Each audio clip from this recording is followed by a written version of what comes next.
For over a century, the Panama Canal has been a vital artery in the world. It has connected two major oceans and it has made global sea traffic a lot less. But what if I tell you there is a plan to make a bigger canal just to the north of Panama Canal, which is the Nicaragua Canal? Hi guys, welcome to my YouTube channel, Everything with Dr. James. In today's video, we are going to be seeing about the interesting story about the Nicaragua Canal. For over a century, the Panama Canal has been the undisputed king in that region, connecting two major oceans. It is the main thing which is connecting the global sea traffic and making it lighter. But Panama Canal has its own set of problems. The first major problem is when Panama Canal was built, the size of the ships were much lesser than the size of the ships today. Today, the size of the ships are over 50 feet. This Panama Canal cannot handle such big ships.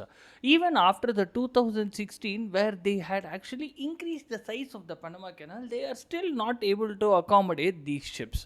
Also, Panama Canal needs fresh water, and this fresh water needs to come from an external source for it to operate. In years where rainfall is adequate, they don't have a problem because when rainfall is adequate, the freshwater needs are fulfilled.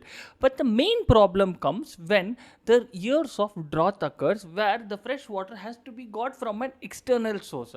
So these were causing main problems because these supersized ships, Panama Canal can just look at them sail by because they cannot pass through the Panama Canal. This is where scientists were looking at a place just to the north of Panama Canal, that is in Nicaragua. There is a Nicaragua lake also present. Using the help of this lake, they wanted to make a canal which is bigger, wider, accommodating these supersized ships such that the supersized ships don't have to sail around the continent.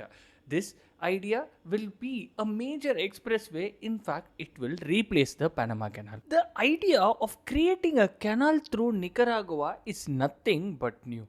It has been there for over the last couple of centuries, ever since Nicaragua, Panama was discovered. The Spaniards, when they first discovered that Pacific is a separate ocean by itself, their first thing was to connect the Atlantic and Pacific Ocean, and Nicaragua was the front runners in building a canal even before the Panama Canal was made. So much so that they wanted to use the help of the Nicaragua lake along with the San Jose River which is present there, such that they will make a canal through it. This I am talking about a couple of centuries back. You won't believe that USA had done a separate Nicaragua Canal Commission also, and this Nicaragua was the front runner in building a canal over this Panama Canal. Then what changed? This is where the term political manipulation comes into play. There was a French company which actually wanted to build a canal through Panama, but they failed spectacularly. But they had lot of assets and raw materials there. With US looking to go into Nicaragua to build a canal, all these assets will go to waste. So what they did was, one of the French lobbyists, he wrote letter to every USA senator saying that Nicaragua is a place filled with earthquakes, fires and volcanoes. If you build a canal there, it is very unsafe for the ships to cross through. He famously put a stamp of Nicaragua where a volcano was erupting to convince all these USA senators that Nicaragua is an unsafe place for a canal to be built and that Panama is a safer place than that of Nicaragua.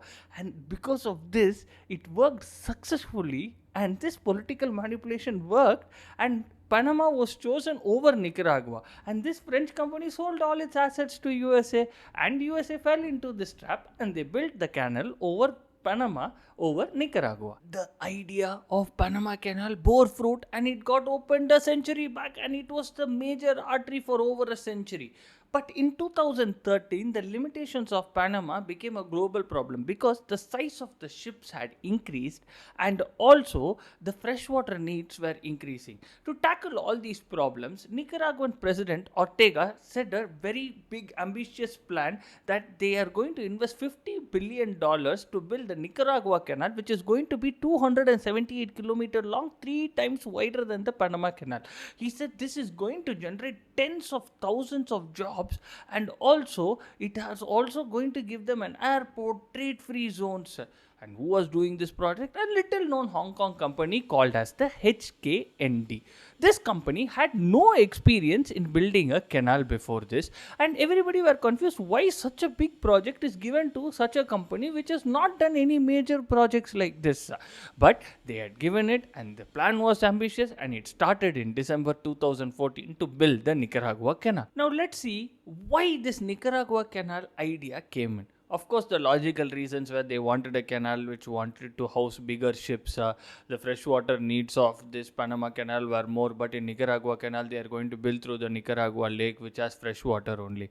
But those were not the reason. The main reason was that the China wanted to take over the canal area in this, because the Panama Canal, though it might be a gift to the world, it is controlled by USA, and USA has the right to maintain its neutrality of the Panama Canal because they only built it.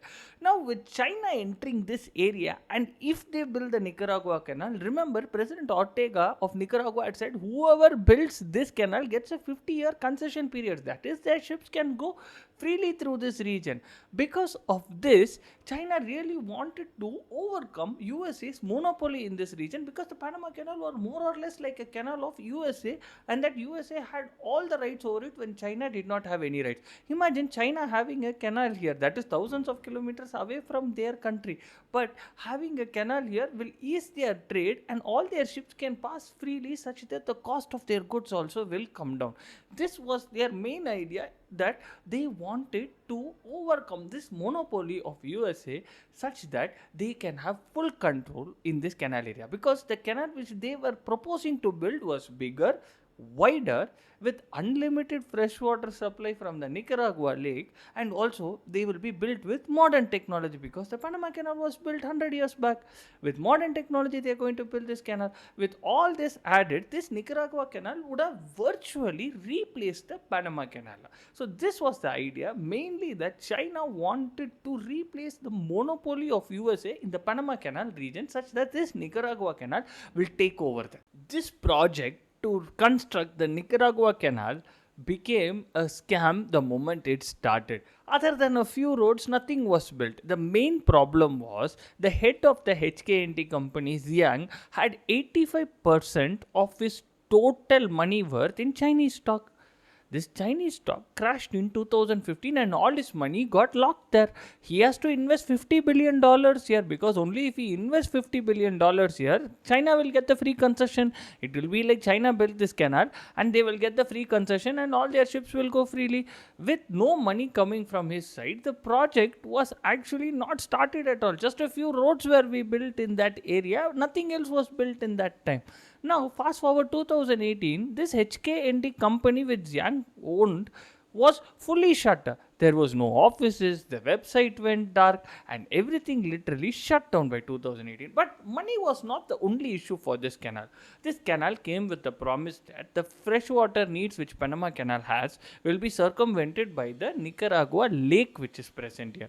But if you take the water from Nicaragua Lake, then what will the farmers in that area do? And also, if you take water from the Nicaragua Lake, which is the major artery line of lake supplying fresh water in the Central American region, then it will become a major problem in Central America for their water needs, and farmers started protesting. Also, environmentalists argued that if you dig up this lake in this region, it will awake all the toxic sediments here and it will make this area fully unfertile, and you will not be able to do agriculture in this area, and people will be forced to migrate from the places where they are living. So these were the reasons. Mainly the Nicaragua Canal plan was shut down even after it was started a century later. With no signs of the project to take off, eventually in March 2024, the plan was shelved and the law 840, that is, this was a law giving concession for the Chinese company to start making the Nicaragua Canal in the country of Nicaragua. Finally, this law was also repealed. But in November 2024, President Ortega came up with even an ambitious plan. That is, the previous plan was to make a canal which is 278 km long. But this plan is to make a 445 km long Nicaragua Canal. And this time it will take a different route such that the Nicaragua Lake is not affected. So this plan requires 65 billion, that is 50 billion more than what was the previous plan of 50 billion. Now everybody is asking where this extra 15 billion, that is the total 65 billion, from where this money is going to come from. Again they are going to look into the Chinese government, the Chinese companies, but no company till now has come forward. But this is a very ambitious plan. For now the verdict is out that Panama Canal remains the undisputed king in that area, and even for the years to come the Panama Canal is going to be the only canal, because the new plan for Nicaragua Canal is going to be practical or not, only time will tell, because it takes a lot of time, money and effort to build a canal of this scale. So basically, if the Nicaragua Canal ever sees the light of the day, the advantages are going to be that we are going to have a canal with large shipping capacity, and also the freshwater needs like that of the Panama Canal will be reduced, because the Nicaragua lake will supply to it, and we don't need to be dependent on a single canal, because if that canal malfunctions or something, then the entire shipping trade will be affected. And also this is a major boost to the Nicaragua's economy as a whole. So all these can be as an advantage if the Nicaragua Canal ever sees the light of the day. But that whether it is going to see the light of the day, only time will tell. Do like, share and subscribe me for more interesting videos.